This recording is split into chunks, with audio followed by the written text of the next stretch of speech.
The air around Buckingham Palace felt heavy that morning, not with rain or fog, but with a silence so tense that even the pigeons on the gates seemed to sense it. Reporters who had camped outside for years said they'd never seen the palace like this.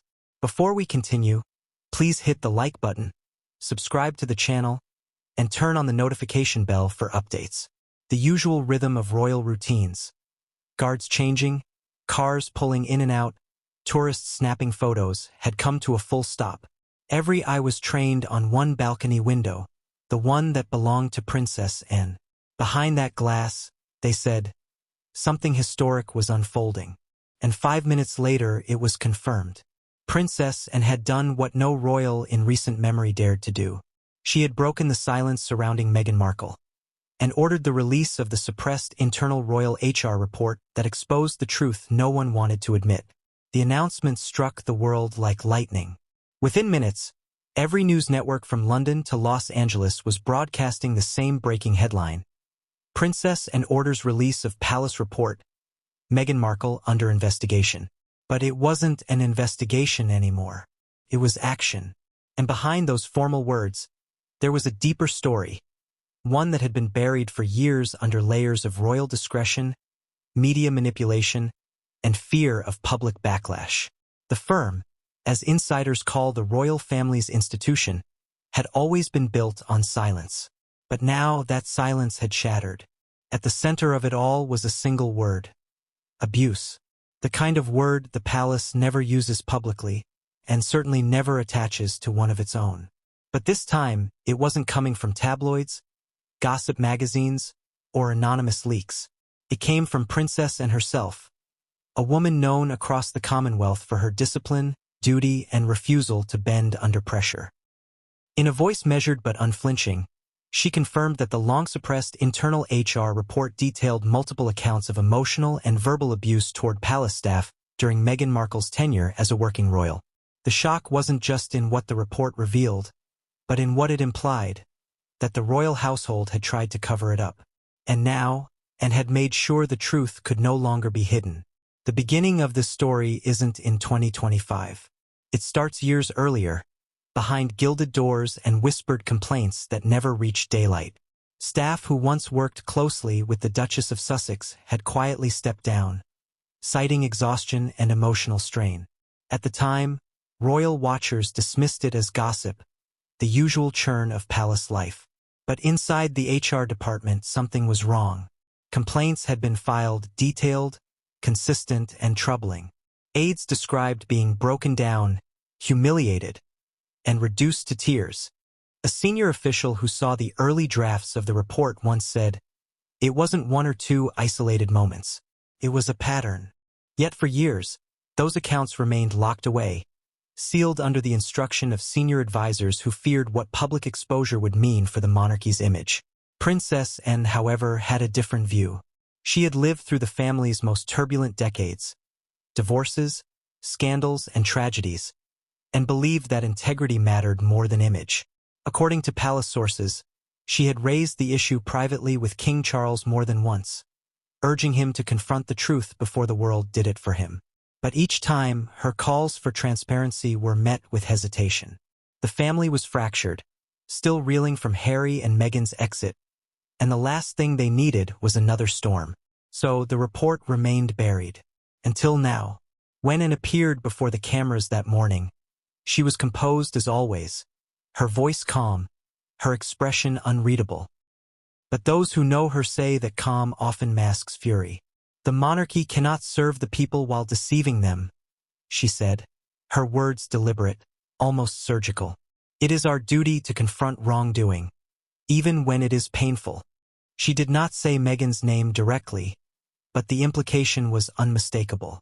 Within hours, palace officials confirmed that the full internal HR report would be released under Anne's directive, a decision that would not only expose the findings but also trigger a formal police inquiry into misconduct, intimidation, and obstruction of internal investigation. The revelation sent shockwaves far beyond the palace walls. In Montecito, neighbors reported seeing a flurry of activity: security vehicles arriving, phone calls being made, blinds drawn tightly shut. Meghan Markle's representatives initially issued no statement, only a brief line from her attorney calling the report grossly unfair and politically motivated. But within hours, that silence broke too. Police confirmed they had arrived at the Sussex residence for questioning, citing formal legal proceedings linked to the newly released findings. What had begun as a press statement from Princess and had turned into an international scandal. The world was watching, and the monarchy's longest-serving princess had made it clear that she wasn't just protecting the institution. She was protecting its soul. For many, the gravity of Anne's announcement was personal. She had always been the quiet force of the family, the one who never sought fame or headlines, who carried out hundreds of engagements a year without complaint. She was the one who didn't chase cameras. She chased results. And that made her words carry a different kind of weight. And doesn't do drama, one royal aide told reporters. If she's speaking, it's because she's certain. That certainty gave her statement an undeniable credibility.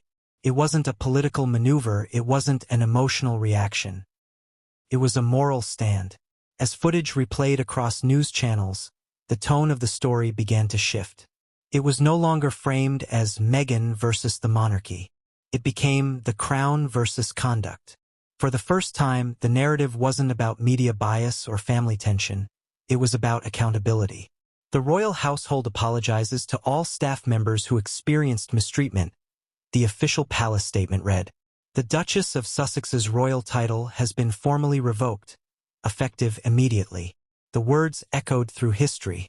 Revocation of a royal title is not casual punishment. It's symbolic exile. It means you are no longer part of the inner circle, no longer shielded by the weight of royal privilege. For Meghan, who had once stood on palace balconies waving to crowds as a duchess, it marked the end of her royal chapter.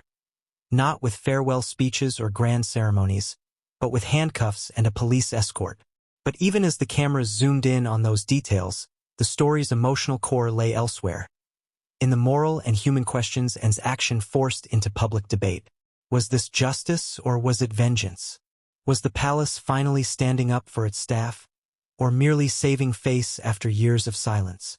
And where did this leave Prince Harry, the man who had once abandoned everything to protect the woman now at the center of criminal allegations? These were not questions the press could answer in headlines. They required context, the kind only those inside the royal walls could provide. That context began to emerge slowly, through unnamed palace officials and former employees now emboldened by Anne's decision. They described long nights, impossible demands, and emotional breakdowns among junior aides.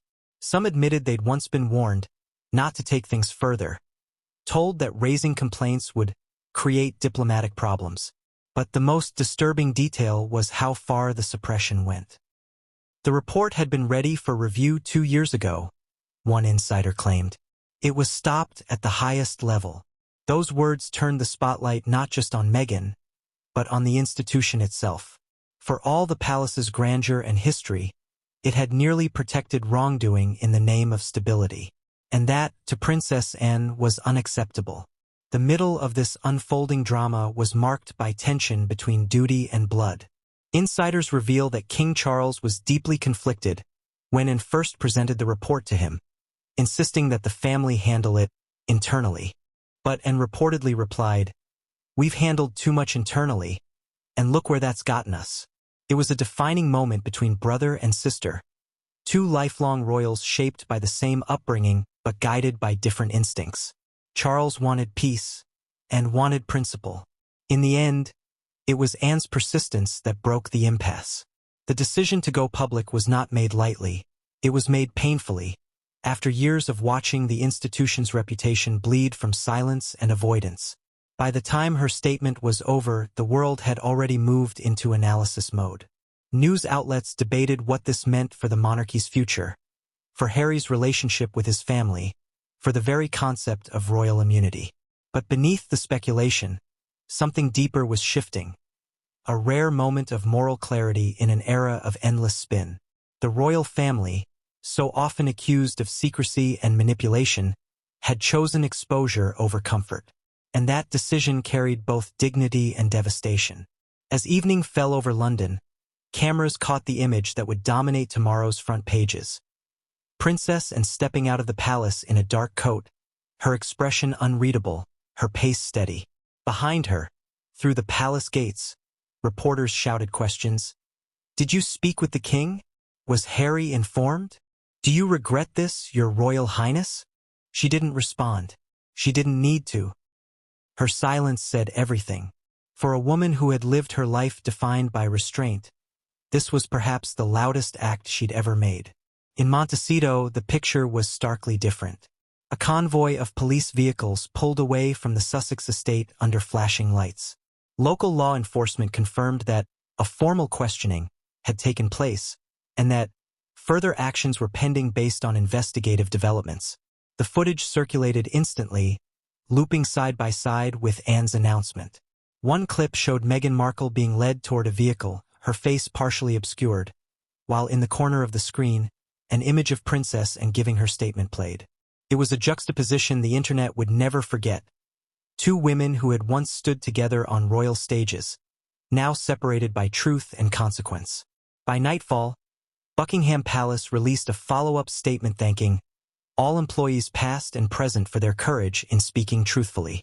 The note, understated but poignant, was a quiet acknowledgement that the palace had failed to act sooner. For those who had suffered, it was long-awaited validation. For Anne, it was justice.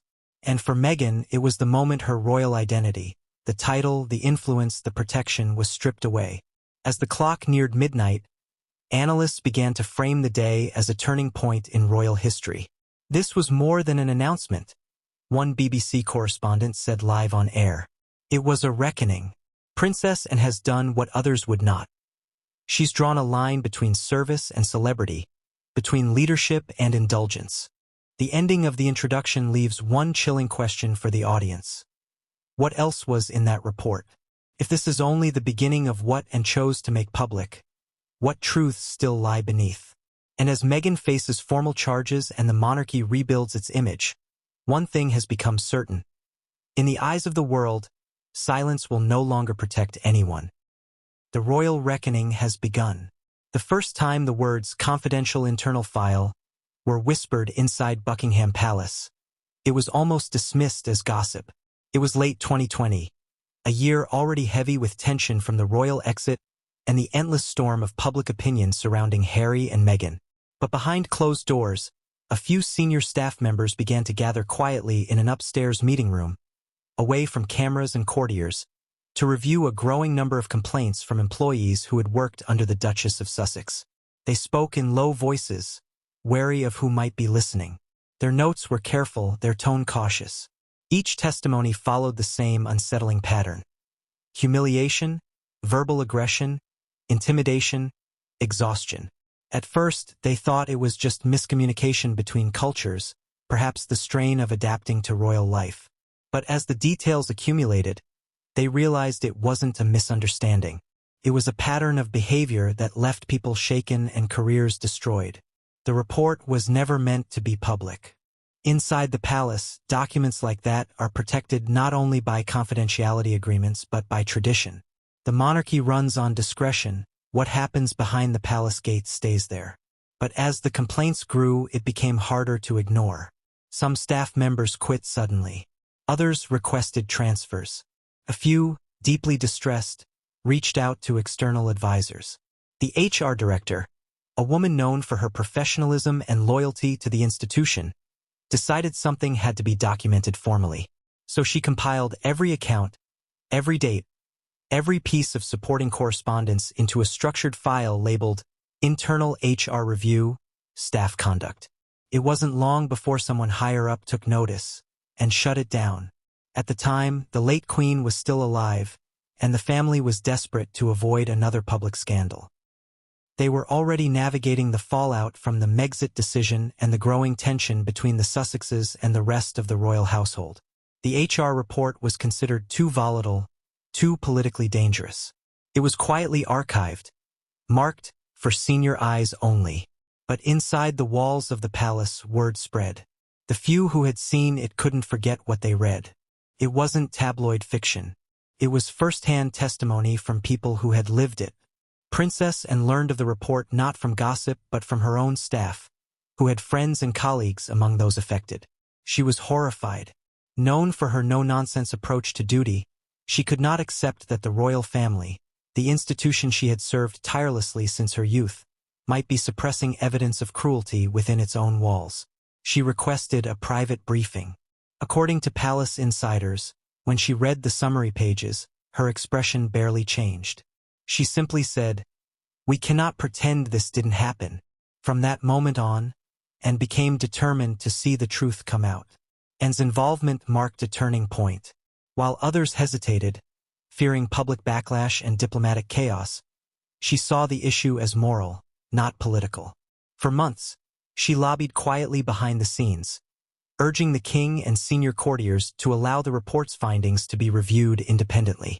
But every time she raised it, she met resistance.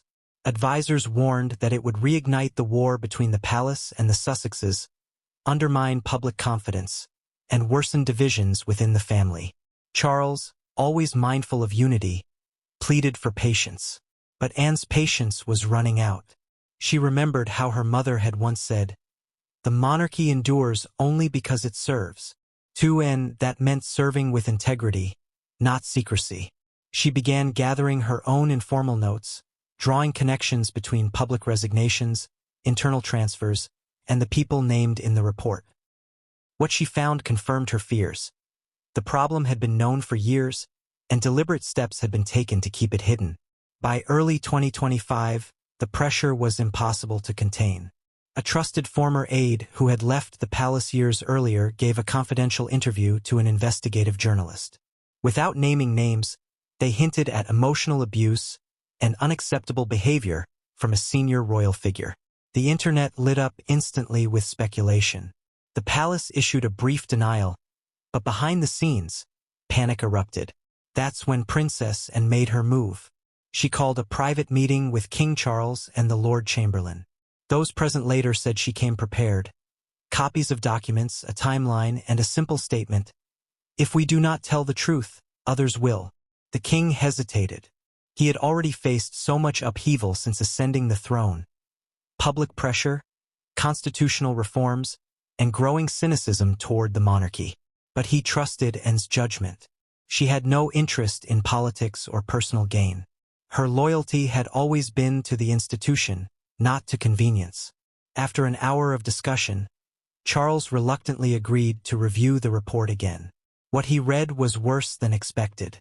Some of the accounts described emotional breakdowns, sleepless nights, and even threats of resignation from long-serving employees. One passage stood out in particular. Multiple staff members report feeling psychologically unsafe, subject to outbursts and belittlement, often in front of peers. The names had been redacted, but the timeline made it obvious who it referred to. The palace could no longer deny it. But releasing the report to the public was another matter. It wasn't just about one individual's behavior.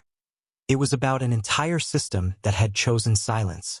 The advisors argued that public exposure would damage the monarchy irreparably, and countered that the damage was already done. Hiding it only prolonged the decay. She reminded them of the public's eroding trust, of how scandals buried by the institution had always resurfaced stronger. "The truth always comes out," she said. "The question is whether we tell it ourselves or let others tell it for us." Her words struck a nerve.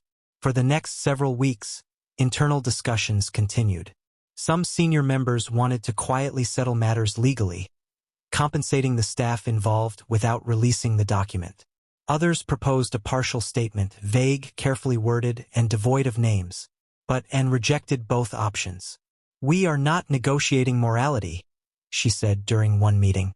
"We are correcting history." Her insistence eventually won. The palace authorized the report's official release, but under one condition: that it be accompanied by a formal statement of accountability from the royal family itself, and agreed, provided that the statement not sanitize the truth. She oversaw the drafting personally, ensuring that it included acknowledgement of wrongdoing, apology to the staff, and the revocation of the Duchess of Sussex's royal title. She argued that a title is not a shield. It is a reflection of honor, and when that honor is lost, so too should the title. The final version of the report was nearly 100 pages long, supported by over a dozen witness statements, internal correspondence, and evidence of obstructed HR procedures. It detailed incidents ranging from verbal harassment to the dismissal of junior aides after confrontations. Though the names of the victims remained confidential, their words were powerful and precise. "We were told to keep quiet," one wrote. "It was made clear that loyalty meant silence." Another said, "I loved my work, but no one can survive that kind of fear for long." When the press finally obtained copies, those lines became rallying cries across social media. For the first time, the public saw inside the machinery of palace life. The hierarchy, the control, the suffocating formality, and how easily it could be exploited. Some were shocked. Others claimed they had long suspected it. But what no one expected was Princess Anne's unflinching resolve to make it public. In an age when most royals avoided confrontation and had done the unthinkable, she had turned the spotlight inward.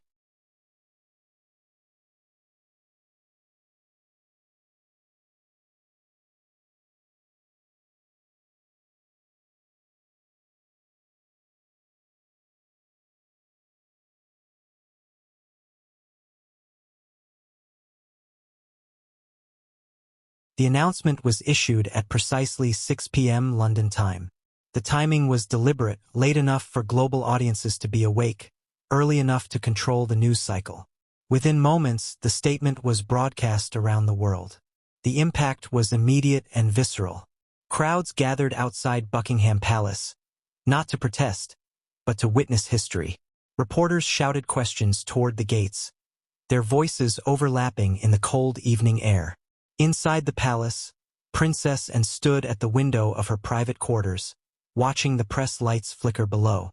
She said nothing, but those who saw her that night described her as solemn. One aide later recalled, "She looked as though she'd just buried something sacred." In a sense, she had. The decision had cost the monarchy a family member, but restored the integrity of an institution that had nearly lost itself to silence. Meanwhile, in California, the emotional fallout was brutal. Harry, distraught and angry, released a brief statement through his spokesperson. "This is a deeply personal matter. My focus remains on my family and the well-being of those I love." The words were carefully chosen, but they couldn't hide the turmoil beneath. Friends close to him said he felt torn between loyalty to his wife and the recognition that the evidence was overwhelming. He kept saying, "They've taken everything from her." One confidant told the press, but you could tell even he wasn't sure anymore who they were. As Meghan was released pending further investigation, she was seen leaving the police station in a long coat and sunglasses, flanked by attorneys. There were no handcuffs, no spectacle beyond the cameras themselves, but the image of her stepping into a waiting car became iconic nonetheless. It symbolized the fall of someone who had once stood at the heart of modern royalty. For Princess Anne, the next step was ceremony. The formal revocation of title required a symbolic act, the withdrawal of the official royal seal. Traditionally, it was a private procedure, done quietly in the archives. This time, however, it was done in the presence of senior officials. The royal archivist removed the document bearing Meghan's title from the registry and replaced it with an amendment stamped with the royal crest. The process took less than a minute, but it marked the permanent end of her place within the royal hierarchy. When the press office confirmed the completion of the revocation, the public reaction was unprecedented. Royal supporters praised Anne as a guardian of the monarchy's integrity. Critics accused the palace of cruelty. The division was sharp and emotional, but the message was clear. No one was untouchable. That evening, a BBC special report replayed key moments of the day: the footage of the arrest, Anne's statement, and the official announcement. A commentator summarized it best: "This is the monarchy's moment of reckoning. Princess Anne has done what no one else dared. She has forced the crown to confront its own reflection." Inside Buckingham Palace, the mood was heavy but resolute. The king convened one final meeting with Anne, William, and senior advisors. "We cannot undo what has happened," he said, "but we can make sure we learn from it." Anne nodded but remained silent. Her part was done. She had upheld the standard she believed in regardless of consequence. By midnight, the palace was quiet again. The crowds had dispersed, the cameras gone. In the Queen's gallery, where portraits of generations past watched silently from gilded frames, the echoes of the day seemed to linger in the air. History had turned a page. A member of the royal family had been stripped of her title, not by scandalous rumor or exile, but by principle and law. And as dawn approached over London, Princess Anne stepped out onto the palace balcony alone. The sky was pale gray, the air cold and still. She looked toward the horizon where the first light was breaking and whispered words only she could hear. A silent promise that truth, no matter how painful, would always come before pride. The world woke up to chaos. The morning after the title revocation and arrest, every newspaper, every talk show, and every social media feed carried one name: Meghan Markle. The story wasn't confined to the United Kingdom anymore. It had gone global, spilling across borders like wildfire. From Los Angeles to Lagos, from Sydney to Singapore, the headlines were the same: Royal Reckoning. Princess Anne's statement triggers global reaction. In London, television screens glowed through the foggy dawn. Commuters paused at train stations, watching footage of Princess Anne's announcement playing on repeat. Commentators spoke in tones of disbelief, their words mixing respect and shock. "This is unprecedented," one anchor said. "We have seen abdications, divorces, even exile, but never this. Never a royal ordered to face justice by another royal." Outside Buckingham Palace, reporters gathered in waves. The press pens overflowed with journalists speaking in multiple languages, their microphones bristling under the palace gates. Some came to analyze, others to speculate. "This is not just a family crisis," said a senior correspondent. "This is a constitutional earthquake. Princess Anne has not only exposed misconduct, she has reshaped the moral authority of the monarchy itself." The global media reaction was instant and divided. In the United States, networks that had once defended Meghan's reputation struggled to process the story. Morning talk shows filled with panels debating what went wrong. Some hosts expressed sympathy, saying, "She was under immense pressure. The palace environment is unforgiving." Others took a harder line. "Pressure doesn't excuse cruelty," a former royal aide said bluntly on live television. "Many of us faced the same scrutiny. Only one person treated staff this way, and now the truth is finally out." Across Europe, newspapers used stark language. French headlines read, "La vérité de la princesse" and "Le royaume choque le monde." In Germany, "Ein Skandal im Namen der Krone." Italian anchors referred to and as "La Principessa di Ferro," the Iron Princess.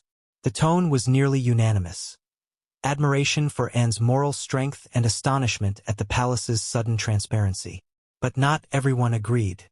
In Hollywood, publicists and media personalities rushed to frame the story differently. Statements from Meghan's allies described the report as biased and politically motivated. Some claimed the palace had sacrificed her to protect its own image. "She was always the outsider," one talk show host declared. "They needed a scapegoat, and they found one." Yet even among her defenders, there was a quiet hesitation. The released documents, full of detailed accounts and corroborated evidence, were difficult to dismiss. Online, the reaction was ferocious. Social media platforms turned into digital battlegrounds. On one side, supporters of the monarchy rallied behind hashtags like #JusticeForStaff and #ThankYou, and they posted messages of gratitude to palace employees and praised the Princess Royal for her courage. On the other side, Meghan's fans launched campaigns like #StandWithMeghan and #RoyalVendetta, claiming the monarchy was silencing a woman who had dared to challenge it. Twitter, Instagram, and TikTok became echo chambers of outrage and defense. Every post, every video, every comment added another layer to the storm. The ripple effects reached corporations and charities almost immediately. Organizations once associated with Meghan began issuing cautious statements. The Archwell Foundation website went offline for scheduled maintenance. Netflix and Spotify executives reportedly held emergency meetings to review ongoing collaborations. One insider from a luxury fashion house admitted anonymously, "We're assessing reputational risk. Until the investigation concludes, we have to freeze all associations." In less than 24 hours, the glamorous network Meghan had built around her image began to unravel. Back in Britain, royal correspondents noticed something extraordinary.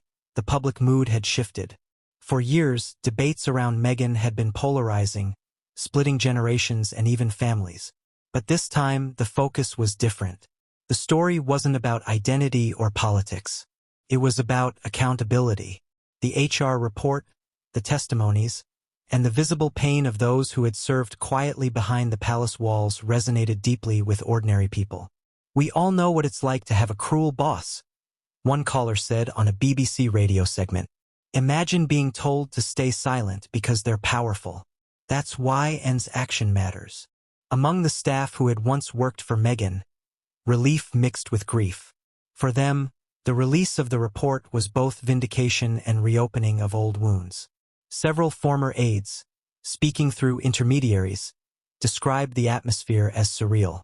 "We spent years wondering if we'd imagined it," said one. "Now it's all out there and people believe us. But it still hurts." Another added, "The hardest part was thinking no one inside the family cared. Then Princess Anne did something no one else dared." Princess Anne's popularity soared overnight. Polls showed a sudden surge in public trust toward her and the monarchy's handling of the issue. For the first time in decades, younger audiences were expressing respect for a senior royal they had once overlooked. On social media, tributes poured in. Old clips of and speaking about duty and resilience resurfaced with captions like, "She meant every word." Inside Buckingham Palace, staff felt a cautious sense of pride. They had endured the fallout together and now watched as the world recognized their truth. The king, while visibly fatigued, expressed gratitude to and during a small private gathering. "You've reminded us what service means," he told her. She nodded but didn't linger. To her, this wasn't about admiration or fame, it was about setting the record straight. Meanwhile, in the United States, late-night hosts turned the scandal into a global spectacle. Monologues mixed humor with disbelief. "It's like the crown wrote itself," one joked. Yet beneath the laughter, there was an uncomfortable acknowledgement of reality. The fairy tale had officially collapsed. The couple once celebrated for modernizing royalty had become a cautionary tale about power, pride, and consequence. News documentaries quickly assembled retrospectives. Footage from Meghan's wedding played alongside clips of Anne's solemn statement. Commentators drew contrasts between two women shaped by different worlds. One by Hollywood and ambition, the other by heritage and duty. "It's Shakespearean," one historian said. "The outsider who sought the crown, and the princess who defended it." International leaders also weighed in cautiously. The Prime Minister of the United Kingdom expressed respect for the monarchy's decision to uphold accountability. In contrast, American politicians treaded carefully, avoiding direct comment but emphasizing due process. Even the Vatican issued a subtle statement about the necessity of truth and humility in leadership. But not all reactions were diplomatic. Across online forums, conspiracy theories flourished. Some claimed the entire scandal was orchestrated to distract from deeper royal secrets. Others insisted it was a power play by and to restore traditional values. Amid the noise, one undeniable fact remained. The internal HR report existed, and its publication had changed everything. Within days, the emotional toll became visible. Prince Harry canceled all upcoming appearances. Insiders revealed he was living in near isolation, avoiding cameras and declining calls from friends. "He feels betrayed by both sides," a source said. "He doesn't know who to trust anymore." That same night, paparazzi photos captured him leaving his home alone, his head down, hands buried in his pockets. The caption read, "A prince without a country." As the story continued to dominate headlines, Princess Anne returned to her usual schedule: charity visits, military ceremonies, equestrian events.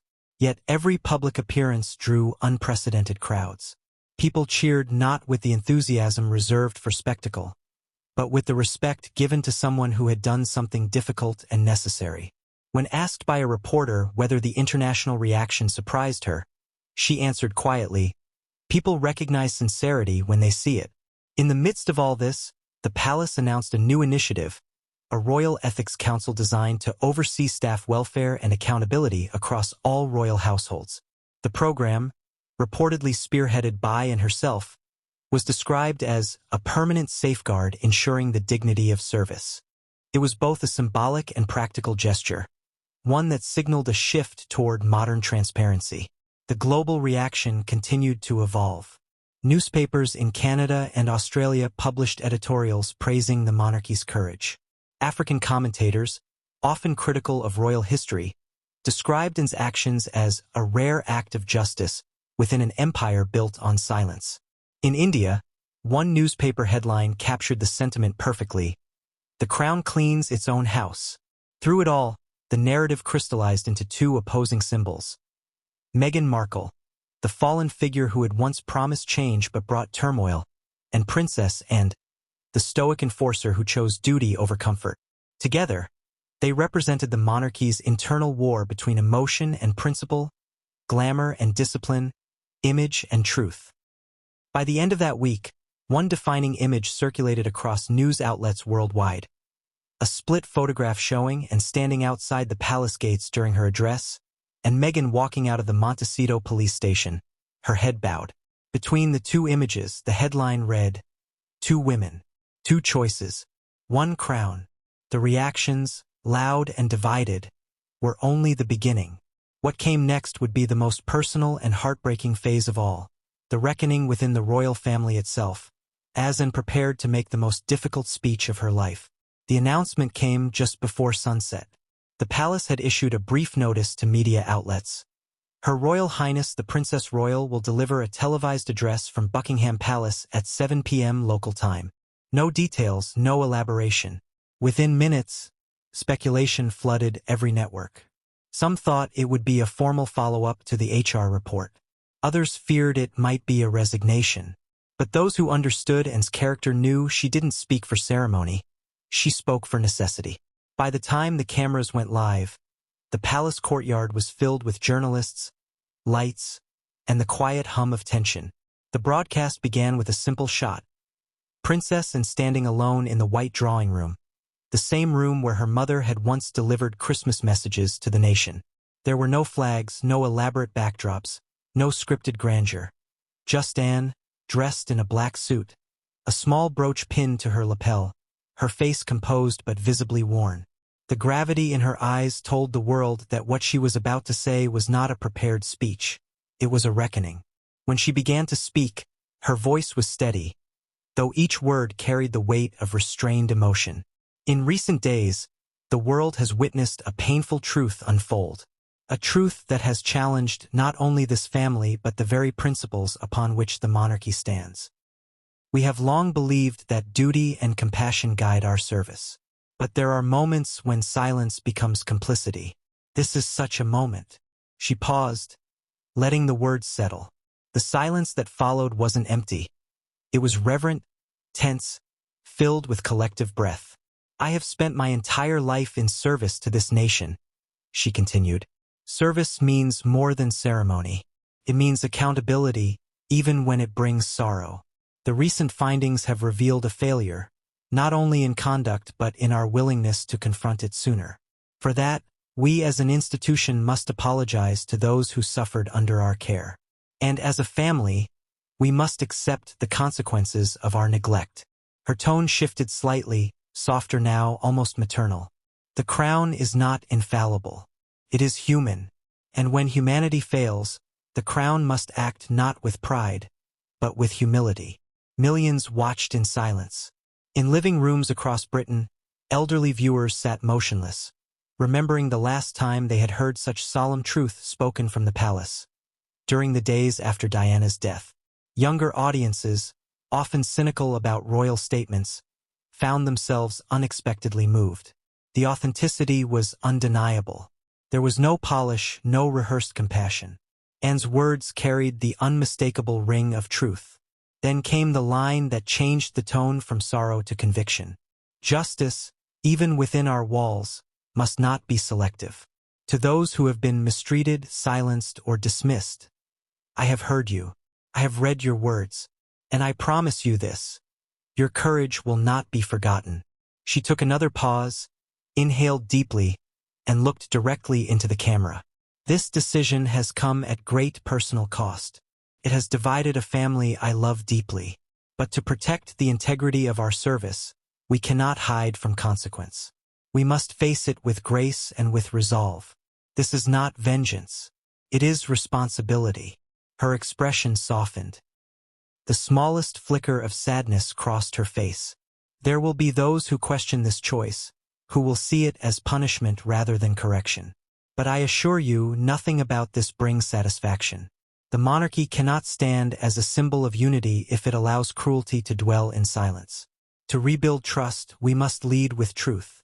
As she reached the closing of her statement, her composure began to waver, but she did not let it break.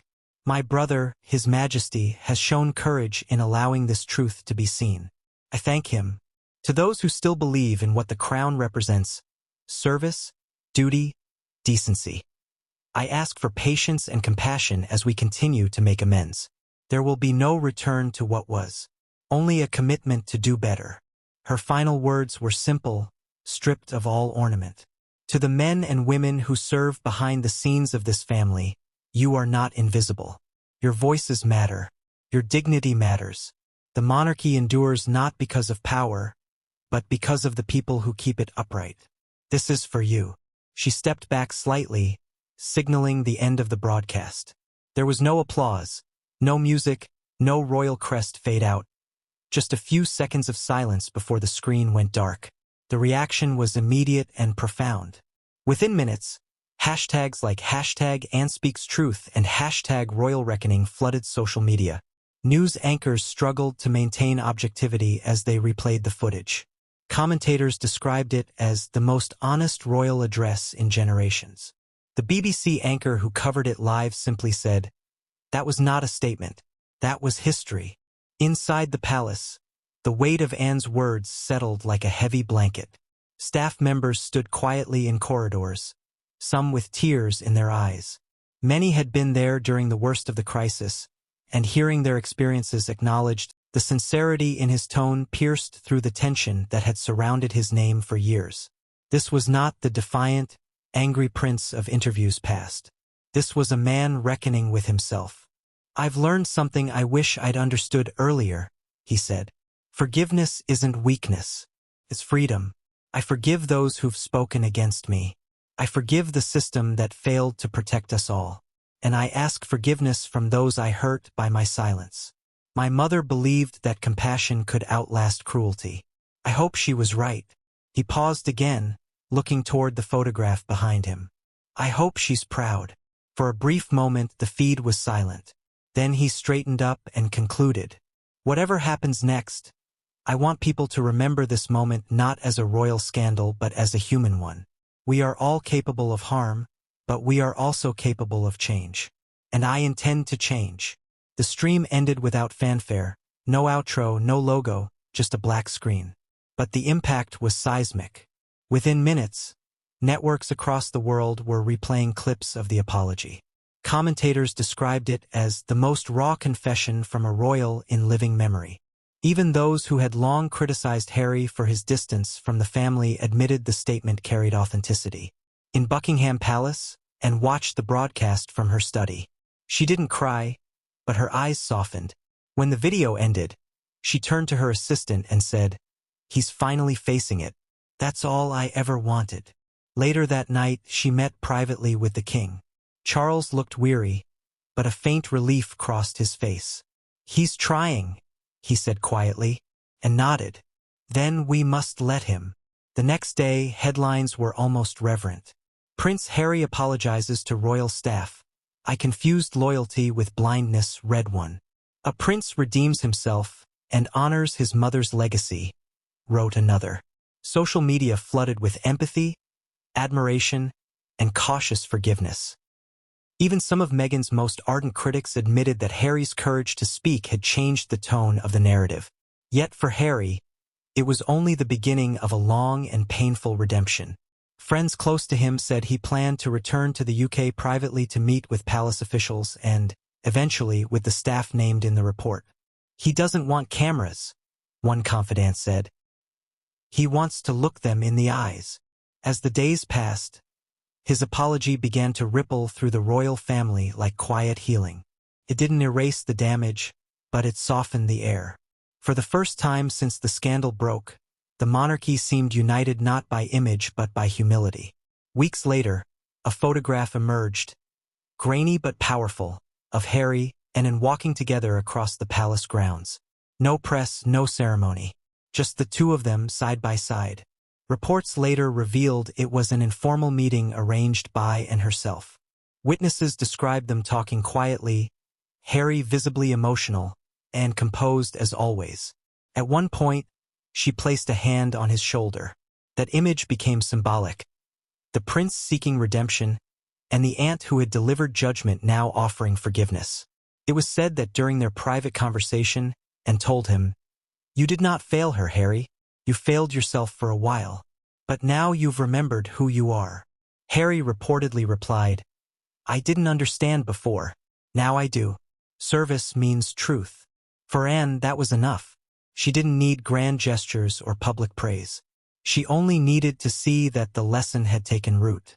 The palace remained cautious, releasing no official comment on Harry's statement. But those within the inner circle knew that his apology had done something no royal announcement could. It humanized the monarchy again.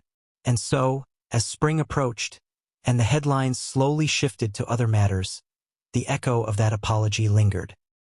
It wasn't just a son seeking his father's forgiveness or a prince reclaiming his honor. It was a man finally facing the truth about love, responsibility, and the cost of silence. In a world built on image, Harry had done the unthinkable. He had chosen honesty over narrative. And in doing so, he began to rebuild not the myth of royalty, but the humanity behind it. The storm had passed, but the echoes of it lingered through every hall of Buckingham Palace. Weeks had gone by since Princess Anne's address and Prince Harry's emotional apology. Yet the air inside the royal household remained charged with something unfamiliar, quiet introspection. The palace, for the first time in decades, was not running from scandal. It was living with truth. The first signs of transformation appeared in small gestures. Staff members, once cautious and reserved, began to speak more freely. Meetings were less rigid, more humane. There was laughter again in corridors that had known only whispers. Anne's reforms were being put into motion at a pace that startled even seasoned administrators. A new Royal Ethics Council had begun work in earnest, interviewing former and current staff to ensure that every voice was heard. For those who had suffered under silence, the council represented vindication. For Anne, it was closure but not triumph. "We're not rebuilding the image," she said during one private meeting. "We're rebuilding trust." In those early days of renewal, she worked relentlessly. The hours were long, but she didn't complain. Her father had once told her that duty was not about applause but endurance. Now, that lesson carried deeper meaning. The monarchy had survived wars, divorces, and abdications, but it had never faced such an internal reckoning. And somehow it had come through, not unscathed but purified. Across Britain, the public's perception of the monarchy began to change. Polls showed a rise in respect for and King Charles, with many calling the recent events a turning point toward honesty. Commentators spoke of a new moral monarchy, one that no longer hid behind protocol, but faced its failings openly. The public found this refreshing. It reminded them that beneath the pomp and ceremony were people, flawed, fallible, and capable of growth. But amid this fragile healing, there remained a sense of melancholy. The absence of Harry and Meghan hung over every event, every balcony appearance, every royal photograph. What had once been a family of 4 generations standing shoulder to shoulder was now fractured by consequence. Even as Anne carried on with her duties, she could not help but feel a quiet ache whenever her nephew's name appeared in headlines. Harry, meanwhile, had kept his word. He returned quietly to the UK under strict privacy, avoiding public events and cameras. His visit was not ceremonial, it was personal. Over several days, he met privately with members of the palace staff, offering face-to-face apologies. Those who were present described the encounters as raw and emotional. "He didn't make excuses," one former aide said. "He just said he was sorry. You could see it was genuine," and had insisted that these meetings take place in private, without fanfare. "Repentance doesn't need an audience," she told palace advisors. When she finally saw Harry herself, their reunion was brief but heartfelt. They walked together through the royal gardens, the spring air crisp with the scent of blooming magnolia, and, ever direct, spoke first. "It's not easy to face what we've done wrong," she said, "but it's harder to live with pretending we haven't." Harry nodded. "I want to do better," he said simply. "Then do it," she replied. There was no lecture, no ceremony, just understanding. For King Charles, the months that followed were equally reflective. He had been forced to watch his family fracture and his sister carry the weight of leadership he had long dreaded. But as the dust settled, he began to see Anne's actions for what they truly were. Not rebellion, but restoration. She had saved the institution he had inherited, even as it wounded them both personally. "You've done more for this family than anyone knows," he told her one evening during dinner. She replied, "I only did what Mother would have expected." Behind closed doors, the King and Princess Royal began drafting a joint initiative, one that would redefine royal service for the modern era. The plan was simple yet revolutionary. Greater transparency, regular audits of staff welfare, and a public report issued annually detailing the monarchy's internal ethics standards. It was a move no royal generation before them had dared to make. When the proposal was announced, newspapers called it the End Reformation. As months passed, the world slowly moved on. New stories captured attention. New scandals elsewhere filled the headlines. But the memory of what had unfolded remained in the public conscience. For many, it marked a shift in how they viewed the monarchy, not as an untouchable relic of the past, but as an institution capable of self-correction. "They bled," one columnist wrote, and in doing so, they proved they were human. Inside the palace, subtle changes reflected this newfound humility. Staff no longer addressed senior royals with the old stiffness. There was still respect, but now it was mutual. When Anne passed through the corridors, people met her eyes without fear. She noticed it, and it moved her more than she let on. Outside those walls, the legacy of her actions continued to ripple through society.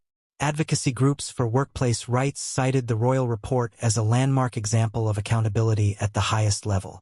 Universities held panels dissecting the cultural and institutional significance of Anne's decisions. One academic described her as a monarchist's reformer, a woman who preserved the crown by confronting its shadow.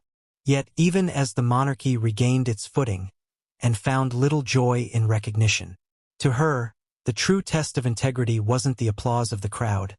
It was the quiet knowledge that she had done what was right when it would have been easier to do nothing. On a quiet afternoon, several months after the scandal, she visited a small countryside estate owned by the family, a place far removed from the cameras and the press. There, she spent hours walking through the fields, reflecting on everything that had transpired. The world saw her as unshakable, but inside, she carried the weight of what it had cost.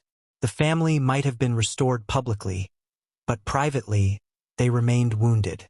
She knew time alone could not heal what duty had fractured. That evening, she wrote in her private journal, a habit she'd maintained for decades. Her handwriting was neat, deliberate.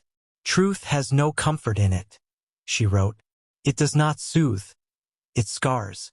But without scars, we forget where we've been cut. Perhaps these scars will remind us not to lose our humanity again." Back in California, Harry lived quietly. Meghan's legal battles were ongoing, but his public demeanor had changed. He spent more time with his children, kept to himself, and avoided interviews. The world still speculated endlessly about their marriage, but those who knew him said he was calmer, more grounded. "He's accepted that this is the price of growth," one confidant told the press. He doesn't want redemption in headlines, he wants peace. Months later, Harry returned to Britain once more for a private meeting with his father. There were no cameras, no official record, but leaks from palace insiders described the encounter as emotional and redemptive. He called him Dad, not Your Majesty, one source said. That was enough. When the following Christmas came, the royal family appeared together on the balcony for the first time since the crisis. The public noticed the subtle shift and stood slightly closer to the king, her presence commanding yet warm. The cheers that rose from the crowd were not for spectacle but for solidarity. It was a moment that felt earned, not inherited. Historians would later describe this period as a rebirth. Books would be written, documentaries produced, think pieces published. But for those who had lived through it, the essence of that time wasn't about public redemption, it was about private reckoning. The monarchy had learned to breathe differently, slower, more aware of the fragility of its own humanity. In the years that followed, Anne continued her work without fanfare. She avoided interviews and declined awards. When asked by a journalist how she felt about being called the savior of the monarchy, she replied, "I'm no savior. I just refuse to lie." Her words would outlive her. By the time she stepped back from public duties in her later years, the institution she left behind was unrecognizable from the one she had inherited. It was smaller, humbler, but stronger, an institution tempered by truth. Future generations of royals would be taught about the Anne doctrine. That transparency is not a threat to tradition, but its preservation. As for Harry, his journey became one of quiet atonement. He returned to the UK more often, not for ceremonies, but for family. His relationship with Anne evolved into one of respect and gratitude. The two shared letters, short, direct, filled with mutual understanding. In one, Anne wrote, "History may not be kind to either of us, but at least it will be honest." In the end, that was her legacy. Not a crown, not titles, not grandeur. Honesty. Years later, during a memorial service after Anne's passing, the king addressed a small gathering inside St. George's Chapel. His voice trembled as he spoke. "My sister lived by a simple creed: say what is true, and do what is right, even when it costs everything. She gave us back the honor we nearly lost. For that, Britain will forever owe her a debt of gratitude." The audience was silent. Then, softly, a hymn began, Anne's favorite, the same one played at her mother's funeral. As the choir's voices filled the chapel, the king looked upward and whispered, "You were right, and truth endures." Outside, as the bells tolled across Windsor, the people gathered in the rain, holding candles. They didn't chant, they didn't wave flags. They just stood silently, honoring the woman who had dared to bring the crown face to face with its conscience. And somewhere, in the legacy she left behind, in the quiet courage of those who now worked under the protection of truth, the spirit of Princess Anne lived on. The monarchy she saved continued, chastened but stronger, a reminder that even in the highest halls of power, integrity remains the most enduring throne of all. It was a gray morning in London when the palace released the final communiqué. The statement, though brief, marked the end of a chapter that had defined an era. It read simply, "The royal household acknowledges the lessons learned in recent years. We move forward with gratitude to those who have spoken truth, to those who have acted with integrity, and to those who continue to serve with honor." There was no mention of Meghan Markle, no mention of scandal, no names or blame. Just a quiet acknowledgement that something profound had changed. The public understood the message. This wasn't about punishment anymore, it was about growth. The monarchy had survived the storm, but not unaltered. The fabric of the institution had been torn, examined, and stitched together again with new thread. The seams still showed, but that was the point. The flaws were visible now, proof that transparency had replaced perfection as the palace's new creed. Across the city, the media's tone was almost reverent. The newspapers that had once feasted on scandal now published pieces of reflection. "The monarchy endures because it has finally learned to bend," read one headline. "Anne's legacy, a crown with a conscience," read another. Even the fiercest critics, who had long argued that the royal institution was outdated, admitted that something had shifted. For once, the monarchy had not defended itself with silence. It had confronted its own wrongdoing. Inside Buckingham Palace, Princess Anne moved through her day as if nothing had changed. She attended briefings, reviewed reports, met with charity directors. But her staff noticed something different about her now. There was a calmness that hadn't been there before, a gentleness behind the stern efficiency. She no longer carried the weight of secrecy, only the quiet satisfaction of truth fulfilled. That evening, a televised event titled The Crown and the People, a new chapter aired across the Commonwealth. It was a documentary commissioned by the palace, not a defense but a reflection. It featured historians, staff members, and public servants discussing the transformation of the monarchy. Clips from Anne's speech played alongside footage of the palace reforms. A narrator summarized it simply, "For centuries, the crown has stood as a symbol of power. Now, it stands as a symbol of accountability." Among the final interviews was a short clip of Prince Harry, speaking candidly from a quiet garden in Windsor. "It's taken us time to understand that apology isn't weakness," he said. "It's how we grow. My aunt taught me that. My father showed me that. I hope my children remember it too." The image cut to Princess Anne walking through the palace gardens at dawn. No titles appeared, no music swelled, just the sound of morning birds and her steady footsteps on the gravel path. It was the closing image of the film, and it said everything without words. The next morning, letters poured into the palace. Thousands from across Britain, the Commonwealth, and beyond. Some were simple thank you notes. Others were long, heartfelt stories from people who had experienced their own battles with injustice, silence, and survival. "You reminded us," one letter read, "that courage and kindness can coexist." Another said, "For the first time in years, I believe that power can mean responsibility." At the palace gates, visitors left flowers and candles. Not in mourning, but in gratitude. The atmosphere felt almost sacred, not celebratory, but deeply respectful. Ordinary citizens spoke to reporters with a quiet pride in their voices. "We've seen something human in them again," one woman said. "That's what keeps the monarchy alive." Meanwhile, within royal circles, the family continued its slow healing. Harry's relationship with his father had become warmer, less guarded. He visited more often, always privately. Meghan's legal troubles, while unresolved, had retreated from the headlines. The world had moved on, allowing time and truth to take their course. In the rare moments when her name resurfaced, it no longer dominated the narrative. It lingered like a cautionary echo, not a defining wound. King Charles, older and quieter now, took solace in the fact that his reign had found purpose in reform. During one private conversation with Anne, he told her, "We've spent our lives trying to preserve the crown, but perhaps what we were really meant to preserve was its meaning," and smiled faintly. "Meaning is all that's ever worth keeping," she replied. By spring, the royal household had begun planning a new initiative, a global conference on leadership ethics, hosted at Windsor Castle, inviting institutions from around the world to discuss integrity in governance. It was Anne's idea, one final contribution to the cause she had made her life's work. "Let what we learned here benefit others," she said during the planning session. "If we've endured this, it must serve a purpose greater than our own healing." The conference became a success. Leaders, diplomats, and scholars praised the effort as a sign that monarchy could evolve.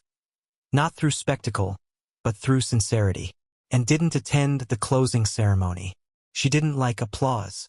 Instead, she watched from her study window as the guests departed, knowing she had done enough. Years passed. The palace continued to adapt.